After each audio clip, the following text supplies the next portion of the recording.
안녕하세요. 오늘은 신화의 인문학적 가치를 묻다 12강 방황하는 초인 괴테의 파우스트 일기라고 제목을 정했고, 오늘은 그러니까 파우스트 얘기를 하게 될 겁니다. 파우스트를 제가 언제 처음 읽었는지는 잘 기억은 안 나고, 고등학교 때였던 것 같고, 아버지 책장에 있던 아주 큰 책이 한 이 정도 크기였던 것 같아요. 두께는 어마어마하게 두꺼운 책이었고, 표지는 새까만 색이었어요. 그게 기억이 납니다. 그것을 배낭에 넣고 하루 종일 읽었던 것 같아요. 하루 종일. 근데 다행스럽게도 그 하루에 다 읽어버렸어요. 저는 그래서 이러한 고전을 읽을 때는 한 방에 읽어내야 된다라는 생각을 갖고 있어요. 너무 오래 읽으면 안 돼요. 정말 오래 읽어도 2주 이상 넘어가면 안 돼요. 그 흐름을 쭉 타고 가야 되는데. 저에게 고마운 일이었어요. 그건 그냥 우연한 일이었고, 그냥 아버지한테 좀 잘 보이려고 했던 어린 마음이 있었는지는 몰라도 아버지 책장에서 책을 꺼내서 쭉 읽어갔던 거. 물론 다 이해했는가라고 질문하면은 장담하지 못해요. 하지만 그때 심겨진 그러한 씨앗들이 자라고 자라서 지금까지도 생각에 임하게 하고, 그것이 중요한 것 같아요. 파우스트는 말 자체가 주는 의미는 주먹이란 단어입니다. 주먹하면 사람 이름을 주먹이라고, 김주먹, 이주먹, 박주먹 한다면 그 말은 굉장히 의지, 투지, 그런 걸 연상시킬 것입니다. 약하다라는 의미로 다른 의미를 준다면, 그 이름을 듣자마자, 저 사람 약한가 보다 하겠죠. 괴테가 주목한 이 주인공, 파우스트. 그것을 이야기를 하면서 제목을 정해야 할 텐데, 저도 글 쓰다 보면은 계속 출판되는 그 순간까지 편집자랑 토론하는 게 주제를 밝힐 수 있는, 이름으로 정할 수 있는 뭔가 정말 오래도록 기억에 남을 수 있는 그 이름을 토론하게 되는데, 이 파우스트라는 이름으로 부제를, 비극이라는 단어를 선택하게 돼요. 주인공을 비극의 형식에 담아내야 하는 것이 괴테의 숙제인데, 우리는 비극하면 슬픈 이야기고, 기분 나쁜 이야기고, 거부하고 싶은 이야기고, 그런데 주인공을 비극의 형식에 담아내는 이 숙제, 이것을 우리는 어떻게 이해를 해야 할까?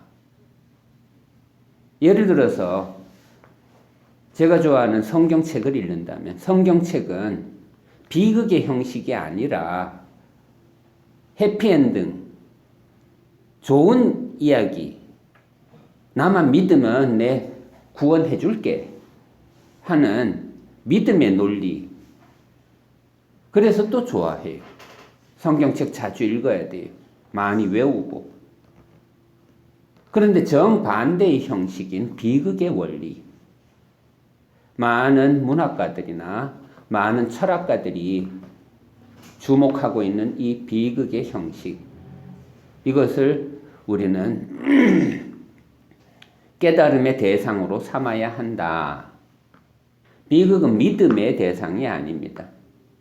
비극은 노력해야 하는 거고, 감당해야 할 거고, 염세주의 철학자 쇼펜하우어는 고통도 능력이다 라고 말을 해요. 내 능력이 어느 정도일까? 내가 어느 정도 참아낼 수 있을까? 내가 어느 정도의 비극을 견뎌낼 수 있을까? 내 주먹은 어느 정도 강할까? 이런 질문을 품게 된다면 이제 파우스트에 서서히 들어가게 됩니다. 제가 파우스트를 접할 때마다 느끼는 단어가 있는데, 떠오르는 단어가 있는데, 그건 경이롭다라는 거예요. 일단 연극 작품인데 이걸 정말 소리 나는 대로 그냥 낭독해갖고 한번 읽어본다면 하루 종일 걸릴 거란 말이에요. 즉 연극 작품으로 무대 위에 올려놓기에는 정말 거의 불가능한 작품이 너무 길어요. 연극 작품. 희곡의 형식으로 썼지만 너무 길어. 두 번째는 이 작품을 1772년 우어 파우스트라고 해서 어떤 초고를 작성하게 되는데 1772년부터 쓰기 시작해서 죽는 날 새벽까지 썼다는 것이 저를 또 경이롭게 만들어요. 1832년에 사망하니까 계산해보면 정확하게 60년 동안 집필하는 거라고 보면 돼요. 물론 60년 동안 정말 계속 이것만 썼냐라고 말꼬리를 자꾸 늘어진다면 나는 그렇게는 또 단언할 수는 없어요. 하지만 내가 글을 써보니까 알겠어요. 똑같은 주제로 또다시 집중한다는 건 이건 쉬운 일이 아니에요. 똑같은 말을 계속 곱씹어가면서 이야기를 풀어간다는 거 정말 쉬운 일이 아니에요. 그래서 첫 번째 장의 제목으로는 60년의 열정이 낳은 영원한 고전이라고 제목을 달았습니다. 영원한 고전이라고 말해놓고 저는 하고 싶은 말이 영원한 친구라고 하고 싶어요. 우리는 생각하는 존재니까 죽을 때까지 우리는 생각하면서 살아야 되니까 생각할 때 도움을 주는 책이라면 이런 고전을 저는 권하고 싶어요. 친구를 많이 사귀세요. 여기 친구가 또 다른 친구를 데려왔는데 공자도 논어를 쓸 때 두 번째 문장인가 세 번째 문장인가 유붕이 자운방님은 뭐 기쁘지 아니한가 그 말. 친구를 사귀는 게 정말 중요해요. 그런데 책을 사귀는 거는 내 의지가 동반될 수 있으니까 사람을 사귀는 건 정말 타이밍이 잘 맞아야 돼요. 그렇지만 책을 사귀는 것은 내 노력 여하에 달려 있으니까 조금은 쉬워요. 다만 정말 필독을 해야 되니까 정말 사력을 다해서 읽어야 되니까 그게 좀 힘들 뿐이지. 하지만 나만 노력하면 되는 거니까 좀 50% 정도만 내가 감당하면 되니까 그래도 좋다고 생각해. 그 중에 파우스트 권하고 싶어요. 60년 동안 익은 과일. 나는 과일 요즘 가을이라서 지금 감기가 걸려서 지금 목이 자꾸 가래가 끓고 있는데 강의하면서 자꾸 가래 좀 뱉어낼 거예요. 이해해주고. 가을이 되면은 이 열매를 볼 때마다 정말 경이로워요. 태양의 힘을 모아서 어떻게 이런 것을 만들어낼까? 정말 신기롭기도 해요.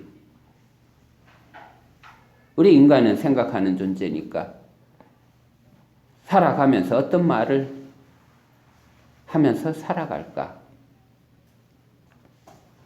괴테는 60년 동안 어쩌면 유언을 남기듯이 글을 썼을지도 몰라요. 내가 죽고 나면은 나의 후손들이 이런 걸 읽어줘야 되겠다 하면서 저희 글을 한번 시작해 보겠습니다. 괴테의 파우스트는 영원한 고전이 되었다. 그는 이 작품을 집필하는데 60년이란 세월을 사용했다. 그로 인해 이 작품 속에는 질풍노도기에서부터 고전주의와 낭만주의를 아우르는 거대한 시간이 흘러가고 있다. 고대의 신들의 세계에서부터 근대 르네상스의 이념까지 포괄하는 거대한 세계관이 한데 어우러져 있다. 인류 역사상 이토록 광범위한 소재를 다루고 있는 작품은 전무후무하다고 할 정도다. 그만큼 다양한 세계와 다양한 정신을 감당해야 한다는 것이 감당해야 밑줄 쳐놔요. 감당해야. 괴테에서 우리가 배워야 할 것은 감당하는 능력이에요. 내가 어디까지 감당할 수 있을까? PGS, 즉 자연적인 힘이라면 내 근육으로 헬스장에서 내가 어떤 무게를 내가 감당할 수 있는가를 측정해 볼 수 있겠지만 정신으로, 즉 정신력으로 내가 감당할 수 있는 범위는 어느 정도일까? 예를 들어서 성경책 읽어보고 감당이 된다면 그 다음에는 불교 금강경 같은 거 한번 읽어보세요. 내가 감당이 되는가? 또 이슬람교 종교적인 저서가 섭렵이 된다면 다른 책들도 한번 도전을 해보세요. 윤동주 한번 읽어보고 기형도 한번 읽어보고 그것도 된다면 이제 국경을 넘어서 다른 나라의 책들도 한번 읽어보고 칸트, 순수이성 비판 한번 읽어보고 아리스토텔레스의 시학 한번 읽어보고 내가 내 정신력이 어느 정도까지 생각의 패턴, 생각의 양식들을 내가 감당할 수 있는가 도전을 해보라. 감당해야 한다는 것이 이 작품이 우리에게 던져주는 숙제이다. 전자는 책전자를 써서 책상 위에 책이 이렇게 놓여 있다는 그런 형상을 띠고 있어요. 그래서 난 이렇게 설명해요. 말 그대로 옛날부터 책상 위에 올려놓고 읽는 책이란 뜻이다. 왜? 세계를 거듭하며 시대가 바뀜에도 불구하고 사람들은 파우스트를 다시 꺼내들고 지속적으로 읽고 있는 것일까? 이것이 저의 질문이었습니다. 어렸을 때부터 품고 있는 왜 아버지도 읽고 있고 왜 아버지 책장 속에 이 책이 있어야 했으며 아버지는 그 책을 왜 읽고 있고 아버지는 그 책을 읽으면서 무슨 생각했을까 등등이 아직까지도 궁금해요. 지금 울산에 계신 두 번째 형이 아버지의 유품들을 다 갖고 있는데 아버지 책들을 보면 저처럼 저의 책도 내 책 보면은 전부 다 이렇게 낙서가 되어 있어요. 내가 쓴 글인데도 불구하고 그 옆에다가 강의할 때 이런 말 해야지 하면서 이렇게 적어 놓는단 말이에요. 아버지도 책 주변에다가 이렇게 뭘 적어 놓은 게 있는데 그런 것들이 궁금해. 아버지는 도대체 이 대목에서 무엇을 읽었을까? 무슨 생각을 했을까?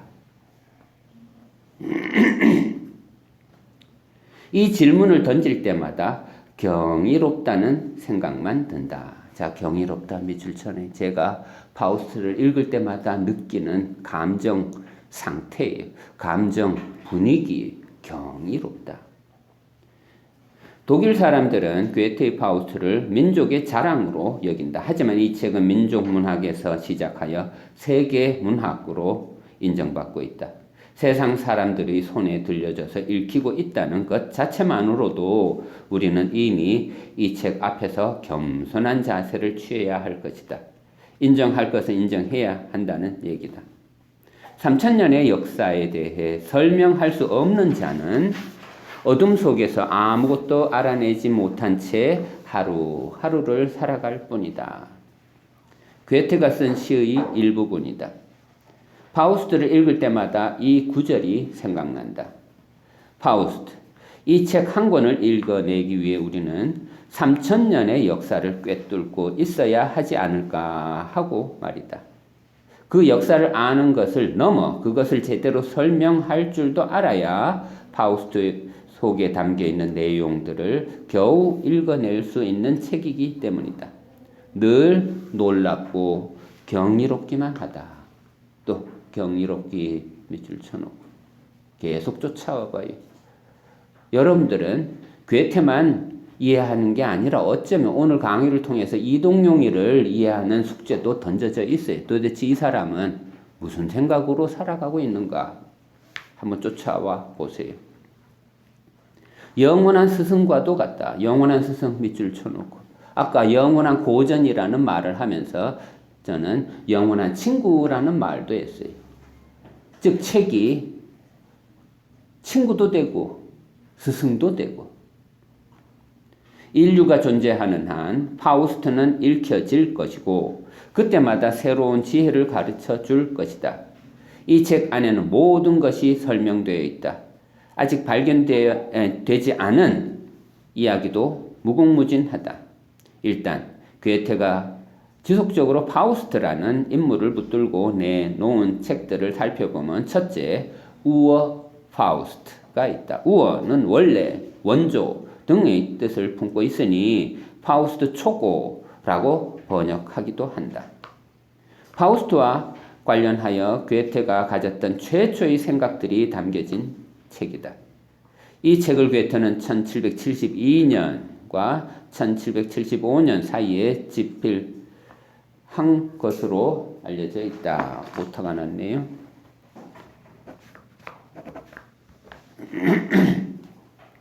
그의 나이 23살부터 26살 때의 일이다.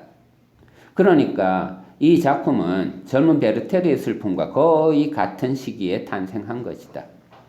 다른 점이 있다면 젊은 베르테르의 슬픔은 곧장 책으로 출간을 해냈다는 것이고 우어 파우스트는 괴테가 제목으로 시사하고 있듯이 아직 부족한 것이 많다고 판단하여 출간을 훗날로 미뤘다는 점이다. 그리고 둘째, 파우스트 하나의 단편이 1788년에 집필되고, 자, 1788년은 중요한 연도예요. 왜냐하면 그 바로 다음 해에 프랑스 대혁명이 일어난단 말이에요. 제가 독일을 선호하는 이유는 우리 민족과 비슷해요. 독일에는 단 한 번도 역사상 혁명이 없었어요. 우리하고 똑같아요. 독일은 또 나치 문제를 해결하지 못했어요.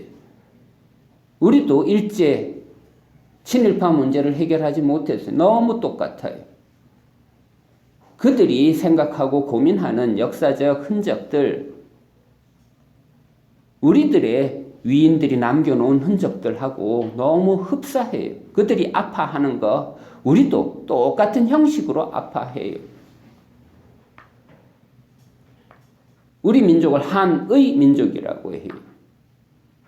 물론 인터넷 찾아보면 그것을 좀 긍정적으로 해석하기 위해서 한민족과 딱 그 형용사처럼 혹은 하나의 단어처럼 연결시켜서 말하기도 하지만 그때는 한강처럼 아주 큰 민족처럼 생각해낼 수도 있겠지만 한의 민족하고 의로 붙여버리면 명사로 만들어버리면 한은 억울함으로 연결돼요. 왜 억울할까? 이런 것을 고민하다 보면 독일 사람들처럼 비극을 주목할 수도 있고 신화를 우리 지난 시간에 배운 지그프리트의 신화처럼 비극의 형식으로 쓰여진 이러한 신화의 형식을 이해할 수도 있을 것이다.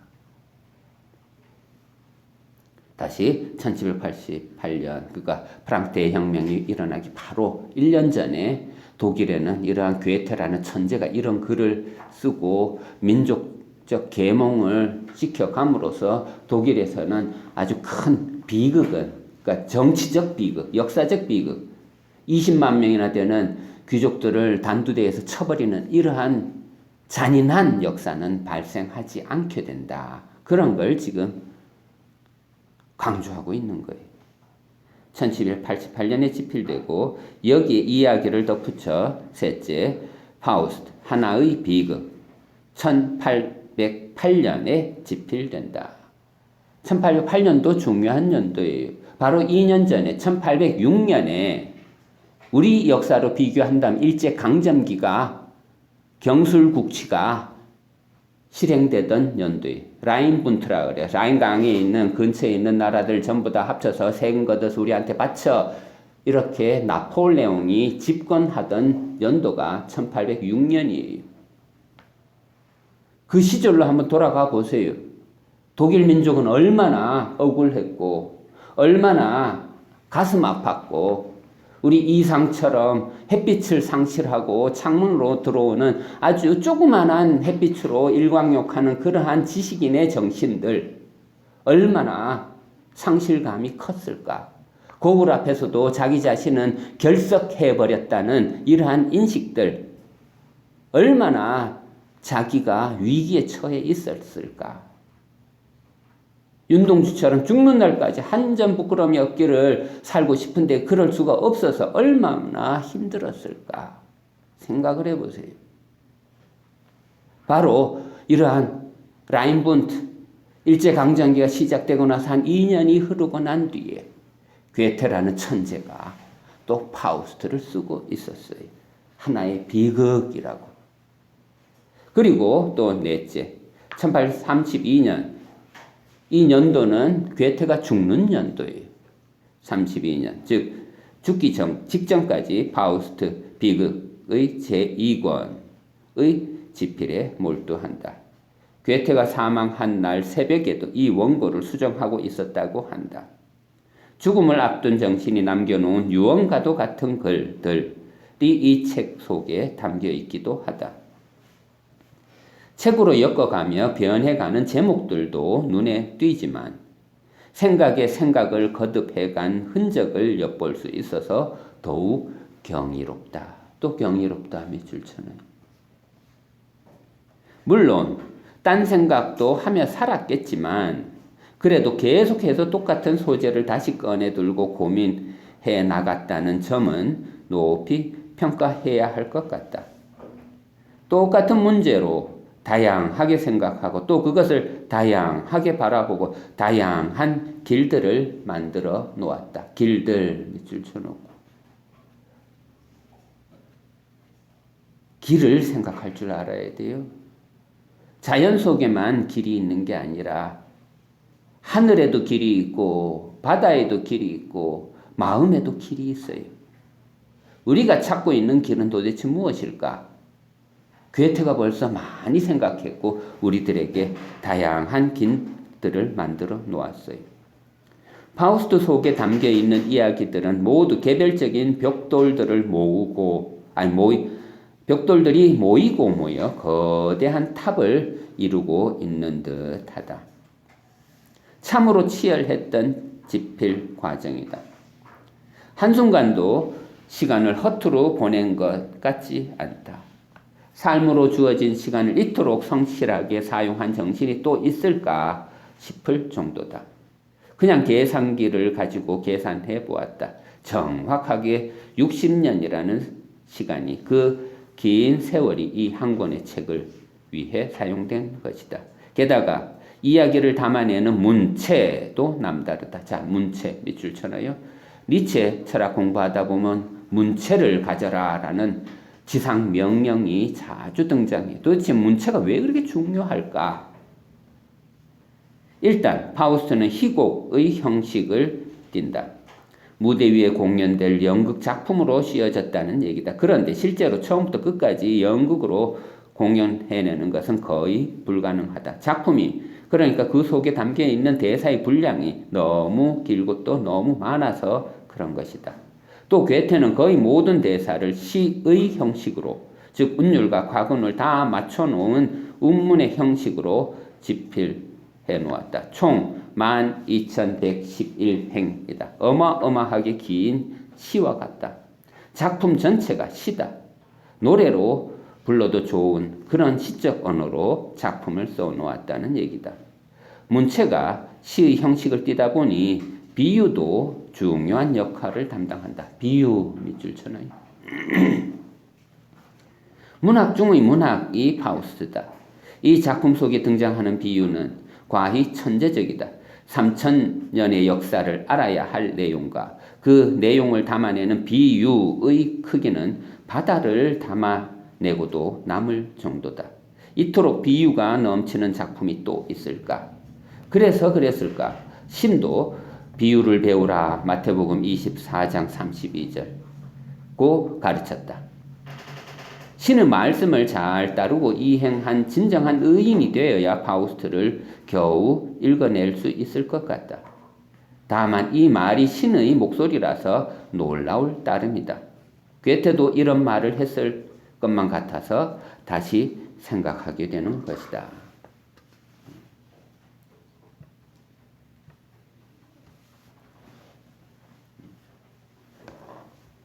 2.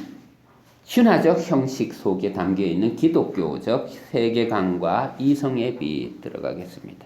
자, 기독교 밑을 쳐놓고 현대는 아직도 기독교의 세상이라고 보면 됩니다. 그러니까 역사를 나눌 때 4등분해요. 우리 역사가들은. 첫 번째가 고대, 두 번째가 중세, 세 번째가 근대, 그 다음이 이제 우리들의 세상 현대.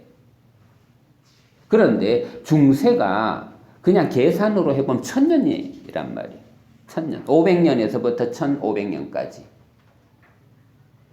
그런데 근대를 거쳐서 현대까지 합쳐봐야 1500년부터 이제 시작한다 해도 이제 겨우 500년 정도밖에 안 지났어요. 숫자상으로만 비교를 해도 중세 아직도 500년이란 세월이 더 얘네들은 살았단 말이에요. 우리가 정말 중세를 다 극복했을까? 중세의 문제들을 다 극복하고 새로운 현대 이후를 맞이했을까라고 질문할 때 저는 아직도 불확실해요. 현대는 아직도 중세의 그늘 아래에 있어요. 현대 철학자인 니체도 이런 말을 해요. 현대는 아직도 중세의 빙하 속에 갇혀 있다고. 왜? 우리는 아직도 신 하면은 어떤 형식을 전제로 한 신을 얘기해요. 어제 저녁에도 신화 얘기하다가 우리나라 신화 단군 뭐 이런 얘기하다가 독일 신화 얘기했더니 어떤 학생이 그건 신이 아니잖아요. 다른 나라의 신화 얘기할 때는 그 나라의 신화의 형식을 따라가 줘야 되는데 그걸 인정 안 하고 자기가 갖고 있던 형식으로 대립시켜서 이건 신이 아니다, 이건 신화가 아니다 이렇게 얘기를 해버리면 답답해지는 거예요. 예를 들어서 우리가 괴테의 파우스트를 읽고 있다면 그 파우스트 속으로 자신의 생각을 풍덩 담궈야 돼요. 파우스트를 읽고 있는데 홍길동전의 어떤 이야기로 그 패턴으로 그 형식으로 바라보면 얘는 왜 이래요 그러면서 넌 왜 그러니 하고 손가락질 하게 되는 실수를 저지른다. 그런 실수를 하지 않기 위해서는 그냥 풍덩 한번 빠져보세요. 우리가 빠져야 할 세상은 기독교 세계예요. 거기에 들어가야 괴테의 파우스트가 보이기 시작할 거예요. 거기에 들어가야 괴테가 보여주고자 하는 신들의 세계가 보일 거예요. 자, 이제 들어가 봅니다. 기독교의 성경에도 저자가 있다. 성경책을 시작하는 5권은 모세가 집필했다. 그러니까 모세 밑줄 쳐놓고 그 앞에 성경에도 저자가 있다 할 때 저자 밑줄 쳐놔요. 그러니까 성경책 읽을 때 저자의 입장에서 읽어내는 것도 하나의 숙제예요. 하나님의 목소리라 하고 그냥 하나님이 막 그냥 동격화시켜서 읽어내는 그 믿음으로 읽는 것도 좋지만 좀 거리를 두고 저자의 입장에서 한번 읽어보면은 전혀 다른 느낌이 전해질 거예요. 느껴질 거예요. 특히 창세기와 출애굽기에 담겨있는 신화적 형식은 타의 추종을 불허할 정도다. 저는 그래서 모세 정말 비유의 천재구나. 창세기와 출애굽기만 읽어도 와, 모세가 가진 이 상상력 정말 최고예요. 최고. 대초에 뭐가 있었을 것 같아요? 모세는 대초에 이런 일이 있었단다 하고 정말 기발하게 이야기를 펼쳐냈어요. 그 광대한 시간과 공간의 영역은 상상을 초월할 정도다. 이야기는 태초부터 시작한다. 처음이 어떠했는지를 서술한다. 신이 있었고 그 신이 세상을 창조하고 있다. 그의 창조 과정 중에 마지막 작품이 사람이다. 먼저 아담을 창조하고 그 다음에 이브를 창조한다. 여자는 창조의 경험이 누적된 상태에서 만들어진 것이다. 말하자면 신의 마지막 작품이라는 얘기다. 신의 손길이 다 만들어진 최후의 작품이 되는 셈이다. 신의 마지막 작품. 그 얘기는 또한 가장 잘 만들어진 것이 여자라고 말해도 될 것이다. 경험은 누적되기 때문이고 그런 누적 과정을 통해 기술이 예술의 경지에 이를 것이기 때문이다. 그런데 여자가 문제다. 자, 밑줄 치세요. 여자가 문제다. 여자가 문제. 여자가 살기에 힘든 것이 이 세상이다. 여자는 평균적으로 또 외형적으로 남자보다 약하다. 골격이 더 작고 근육이 더 작다. 그래서 바깥의 일들은 남자들이 나서서 하게 된다. 물론 요즘은 여성의 인권도 많이 좋아졌지만 지금 우리는 괴테의 시대를 생각하며 독서에 임해야 한다. 18세기 중후반부터 19세기 초까지 이르는 시간과 그 시대를 생각하고 또 그때의 사회적 이슈와 문제점들을 잘 알고 있어야 한다는 조건이 충족되어야 한다. 그때는 어떤 시절이었는지를 예상하며 독서에 임해야 한다는 얘기다. 그때는 그랬다. 그때 그랬던 그 현상을 이해해 보자는 것이다. 그것이 이해되어야 파우스트가 읽혀질 것이고 이 책이 읽혀져야 이 책이 영원한 고전이 될 수 있는 조건을 이해할 수 있게 될 것이다.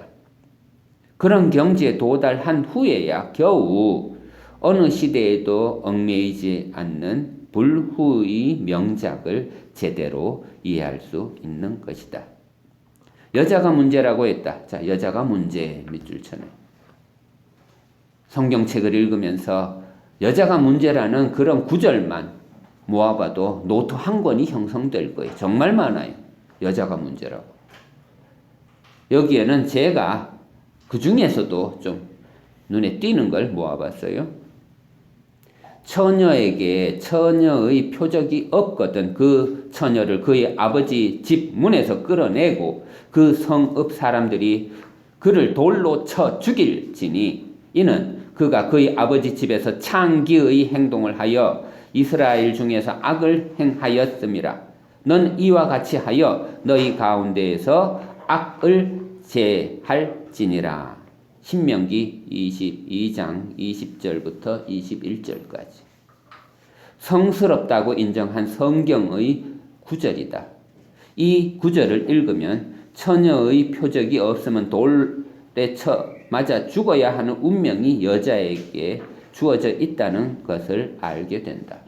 표적은 과연 누가 인정하고 부여하며 또 평가하게 되는 것인가? 자, 표적 밑줄 쳐놓고 이런 표적에 대해서 고민을 아주 심각하게 했던 자가 헤르만 헤세고 그가 데미안에 이런 표적 이야기를 카인 이야기를 하면서 해놓았어요. 도대체 표적 누가 정하는 거야? 이 문제가 분명해져야 파우스트가 읽혀질 수 있다. 또 시편 중에는 이런 구절도 있다. 내가 죄악 중에서 출생하였음이여 어머니가 죄 중에서 나를 잉태하였나이다. 시편 51편 5절. 엄마가 나를 잉태한 것은 죄 중에서 잉태한 거예요. 섹스는 죄예요. 더러운 짓거리예요. 하지 말아야 할 일이에요. 성령으로 잉태할 정도가 돼야 신의 엄마라고 불릴 거예요. 자기 어머니가 죄를 지어서 내가 잉태되었단다. 성관계를 더러운 행위로 그래서 그것을 죄로 생각하고서 하는 말이다. 이에 반해 성모 마리아는 성관계 없이 신을 잉태하고 출산했다. 성령으로 잉태하고 아이를 낳았을 때 동방으로부터 박사들이 별을 찾아와서 갓난아기 예수에게 예물을 바쳤단다. 잉태 소식도 천사가 알려주었다. 가브리엘이라는 수태고지 하는 천사예요. 얼마나 신성한 상황인가. 소문 내지 않아도 축하해 주려 먼 곳에서 찾아오기도 한다. 신의 출생 상황을 연출해내는 데는 이보다 더 나은 경우가 없지 않을까 싶다. 성관계도 하지 않고 아이를 낳은 여자. 그래서 마리아에게는 신성한 어머니의 자격이 주어진 것이다. 신은 더러운 관계의 결과물이 아니라는 얘기다. 신이 어머니는 남자의 경험도 없어야 한다는 것이다. 여자가 문제의 시작이다. 또다시 이 문장 밑줄 치. 여자가 문제의 시작이다. 여자가 문제다 보니 남자도 문제에 얽히고 만다. 파우스트 박사는 그레텐을 사랑한다. 자, 그레텐 밑줄 쳐요. 파우스트가 사랑하는 여자예요. 거기에 나오는 등장하는 대사를 기준으로 해서 나이를 추정해 보면 14살 정도의 소녀예요. 14살. 14살이면 중학교 1학년? 2학년? 중학교 1? 현대의 시각으로 봐도 문제가 되는 나이예요. 파우스트는 80이 넘은 노 교수의 죽음을 앞둔 교수. 이들의 사랑을 우리는 인정할 수 있을까? 무대 위에서. 물론 악마의 힘을 빌려갖고 청춘을 되찾아요. 청춘을 되찾는데 그 나이가 30세란 말이에요. 그럼 또다시 계산해봐요. 30세 대 14살. 아직까지도 우린 감당 못하는 나이의 차이예요. 계속 읽어봅니다. 하지만 세상이 허락하지 않는 사랑이다. 악마의 도움을 받아 이루어진 사랑이다. 아니, 우어 파우스트와 거의 동시에 집필되는 젊은 베르테르의 슬픔에 나오는 이야기로 이해에 도움을 청해보자. 베르테르는 로테를 사랑한다. 하지만 사회가 허락하지 않는 금지된 사랑이다. 로테는 결혼을 약속한 여자다. 약혼한 상태다. 그런데 다른 남자가 눈에 들어왔다. 베르테르가. 하지 말아야 할 사랑을 하고 만 것이다. 넘지 말아야 할 선을 넘어버리고 만 것이다. 사랑이 죄인가? 18세기에는 그랬다. 하나님을 향한 사랑, 하나님과 하는 사랑, 그런 일방적인 사랑 이야기는 성스럽게 간주되었다. 젤리바트, 소위 수도원 생활은 모범으로 간주되었다. 하나님을 사랑하는 것은 양심으로 형성되었다. 자, 양심 밑줄 쳐놔요. 양심, 좋은 마음이란 뜻이. 좋은 마음을 규정을 해버렸어요. 예를 들어서 이성은 규정될 수 있어요.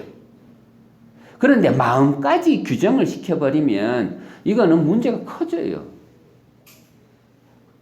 마음을 법정에서 심판하고자 하면 이건 문제가 커져요. 너 하나님 믿니?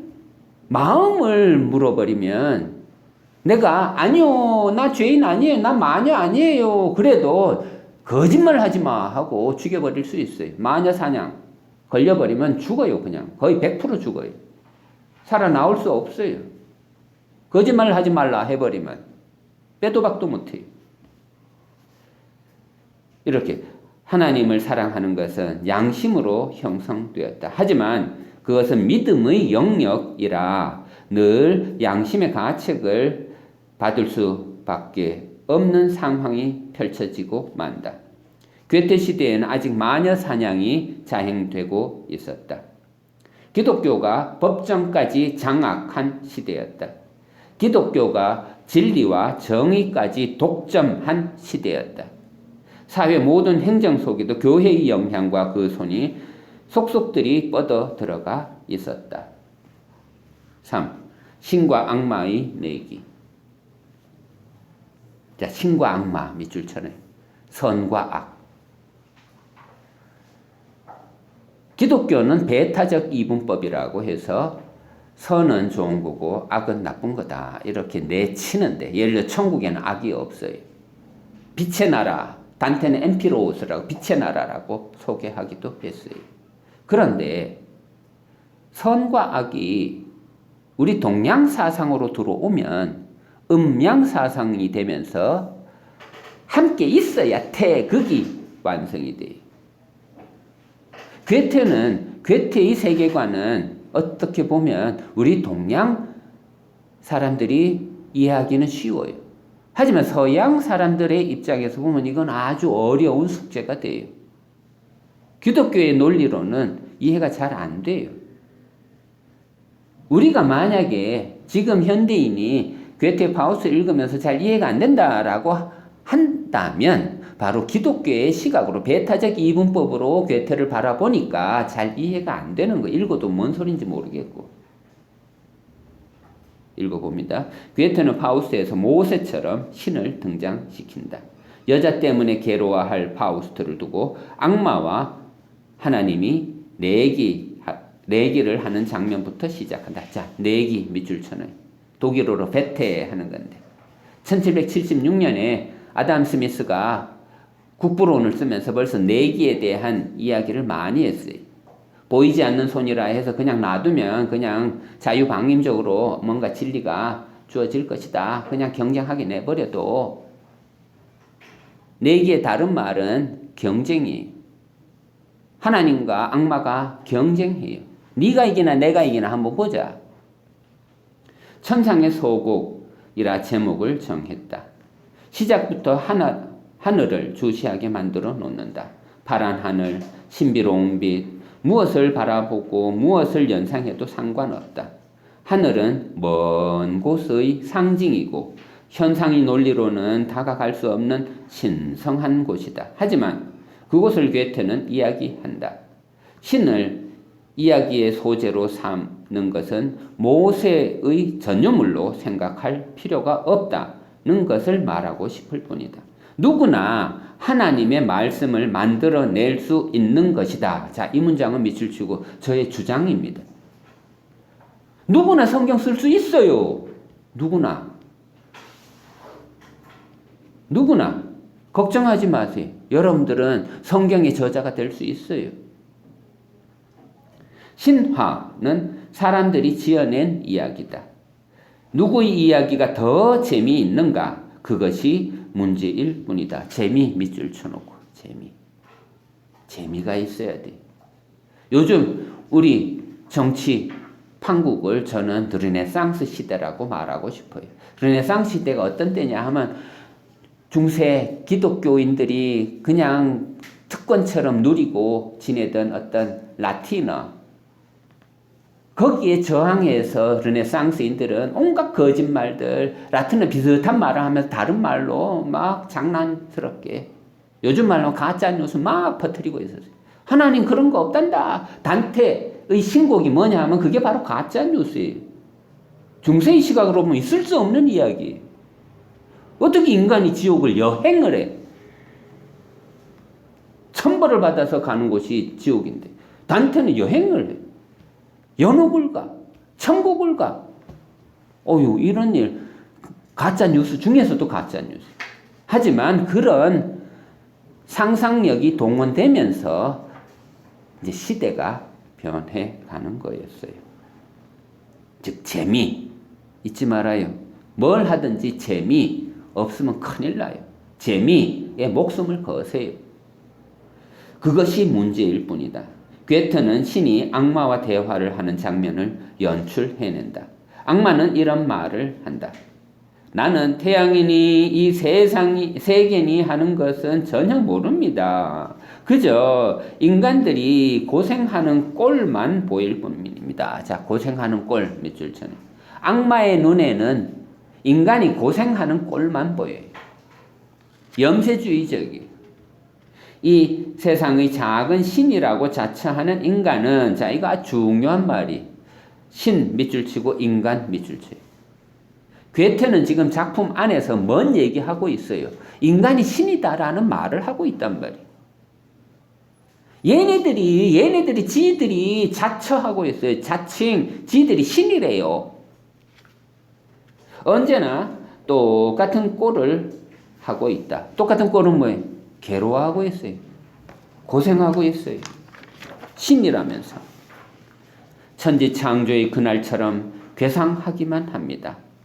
만약 당신이 천상의 불빛을 비추지 않았더라면 자 천상의 불빛 밑줄 치고 지금보다는 좀 더 잘 살았을 것입니다. 인간은 그걸 이성이라고 부르면서, 자, 이성 밑줄 치고 천상의 불빛이 뭐냐라고 질문한다면 그게 바로 이성이에요. 이성의 불빛.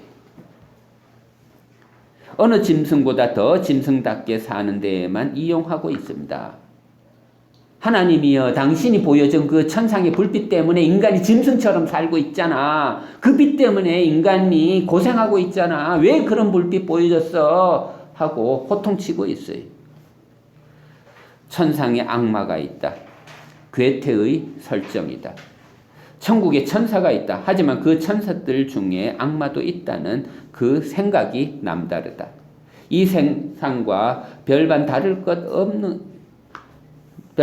것이 없어서 놀랍기도 하다. 그리고 대화를 한다. 대화 밑줄 쳐내. 놀라운 일이. 우리는 하나님 하면은 하나님을 주제로 한 시를 쓴다 아마 하나님 뭐 용기를 갖게 해주옵소서 하면서 이렇게 존칭을 쓸 텐데 악마하고 신이 반말하고 있어. 말을 터. 오유. 대화. 동등한 입장에서 이야기를. 악마가 신에게 말을 건다. 악마의 눈에는 인간이 고생하는 꼴만 보인다. 그러면서 신을 탓한다. 인간의 이런 고생은 신 때문이라고 말하는 것이다. 신에게 책임을 묻는다. 신에게 책임을 전가한다. 신이 천상의 불빛을 보여주지 않았더라면 좋았을 것이라고 주장한다.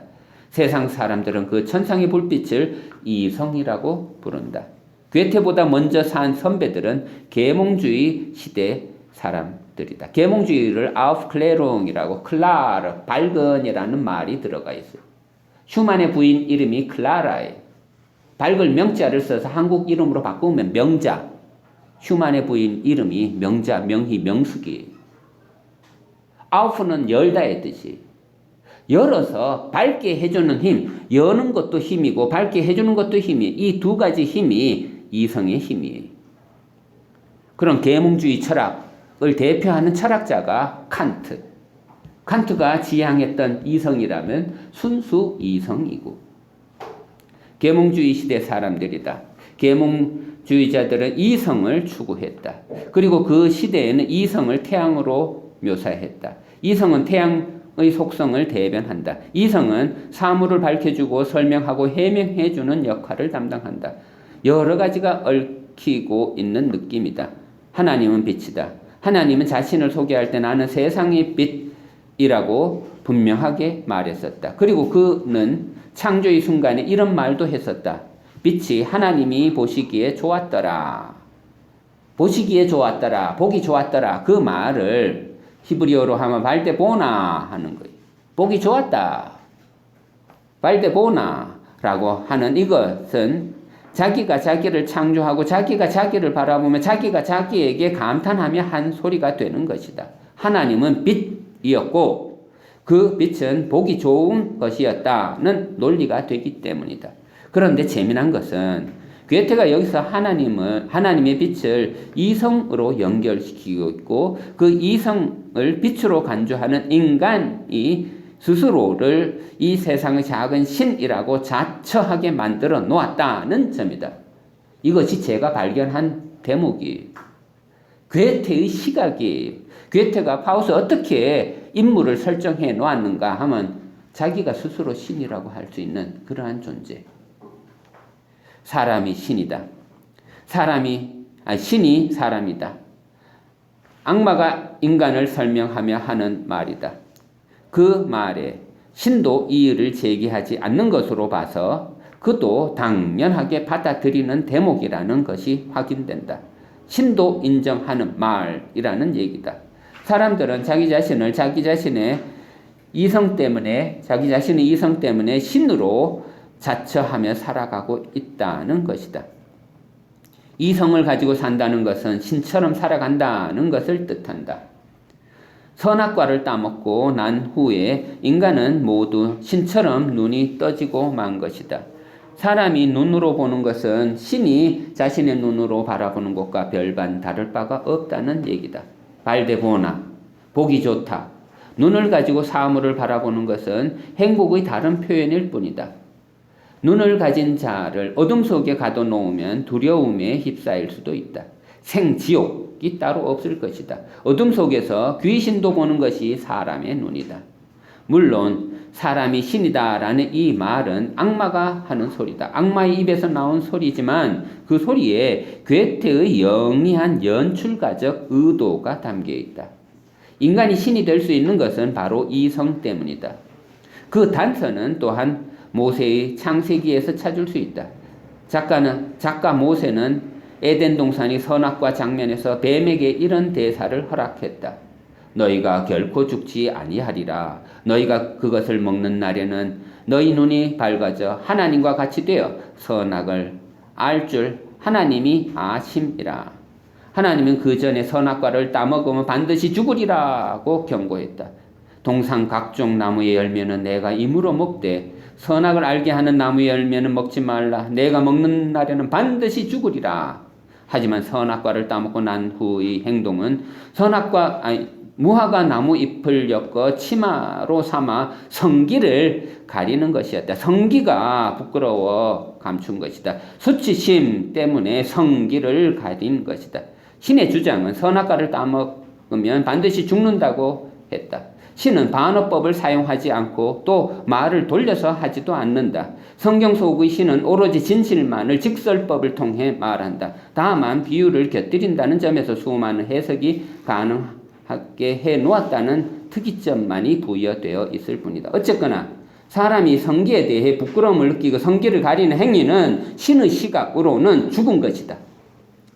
죽은 것이 된다.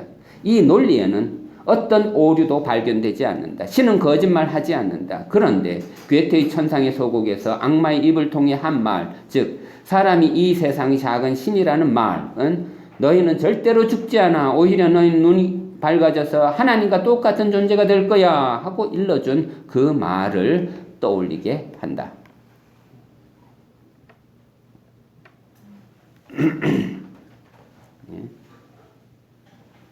4. 두 개의 영혼을 품고 살아야 하는 인간. 자, 두 개의 영혼 밑줄 쳐놓고 이게 바로 동양적인 배터리가 다 됐어요. 잠시 쉬는 동안에 여러분들 뭐든지 질문하세요. 막 읽어 나가니까 너무 폭주기관차처럼 속도가 빠르니까. 선악과 문제 제가 여러 책에서 반복해서 설명했어요. 선악과 문제 이해가 돼요? 성기를 가리는 건 죽은 거예요.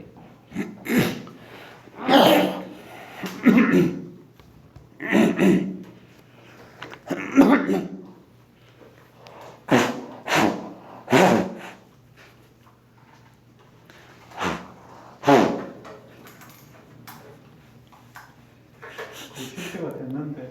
예? 아, 그럴까요? 쉴까요? 예, 쉽지다.